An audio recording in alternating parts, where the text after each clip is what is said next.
আল্লাহ যাকে মাফ করতে চাইবেন তাকে একটা পর্দার আড়ালে নিয়ে যাবেন, জিজ্ঞেস করুন, এই বান্দা এইসব কাজ করছো? এখন আল্লাহ জিজ্ঞেস করতেছেন, সে তো ভয়তে অস্থির হয়ে যাবে, কেন্দ্রে পাগল হয়ে যাবে, আল্লাহ করে ফেলছি, আমার মাফ করে দাও। আল্লাহ পাক তার জবানে সমস্ত পাপের কথা শুনে সে যখন অনুতপ্ত হয়ে কাঁদতে থাকবে, আল্লাহ বলবেন, যা মাফ করে দিলাম, জান্নাতে চলে যা।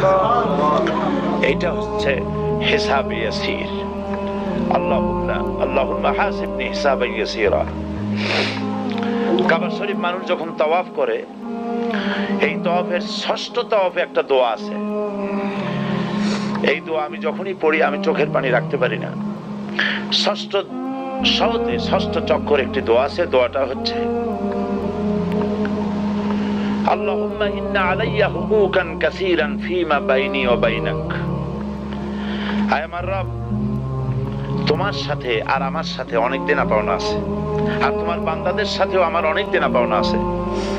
তা আমি তোমার বান্দাদের কাছে যে বিষয় ঋণী আছি, সেই ঋণ পরিশোধের জন্য তুমি আমাকে যোগ্যতা দাও, পরিশোধের তৌফিক দাও।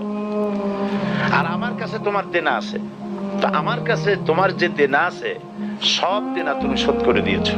আমার চোখ দিয়েছো, মুখ দিয়েছো, কান দিয়েছো, স্বাস্থ্য দিয়েছো, বউ দিয়েছো, বাচ্চা দিয়েছো, টাকা দিয়েছো।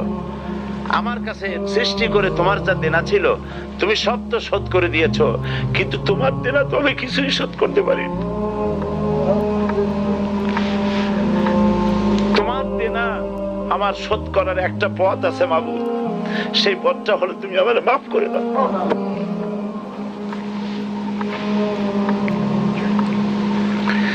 এইটা ছাড়া আমার কাছে কোনো পথ নাই মাবুদ। তুমি যদি কিয়ামতের দিন আমাকে প্রশ্ন করো যে যৌবন কাটাইছো কোন পথে, আমি তো জবাব দেওয়ার পথ রাখি নাই। আমি তো আমার যৌবনকে নষ্ট করে ফেলেছি। তুমি যদি প্রশ্ন করো টাকা পয়সা কামাই করেছো কোন পথে, আমি তার জবাব দেওয়ার পথ রাখি নাই। যদি প্রশ্ন করো কোন পথে খরচ করেছো, আমি সেটারও পথ রাখি নাই, নষ্ট করে ফেলেছি। তুমি আমাকে ক্ষমা করে দাও। সেই জন্য আল্লাহর কাছে দোয়া করতে হবে, রব্বানা আতিনা ফিদ দুনিয়া হাসানাতান ওয়া ফিল আখিরাতি হাসানা ওয়া কিনা আযাবান নার ওয়া আদখিলনাল জান্নাতা মাআল আবরার ওয়া আদখিলনাল জান্নাতা বিগাইরি হিসাব। আল্লাহ, তোমার নেককার বান্দাদের সাথে আমাকে জান্নাত দিও, আর তুমি দয়া করে কিয়ামতে আমার কোনো হিসাব নিও না।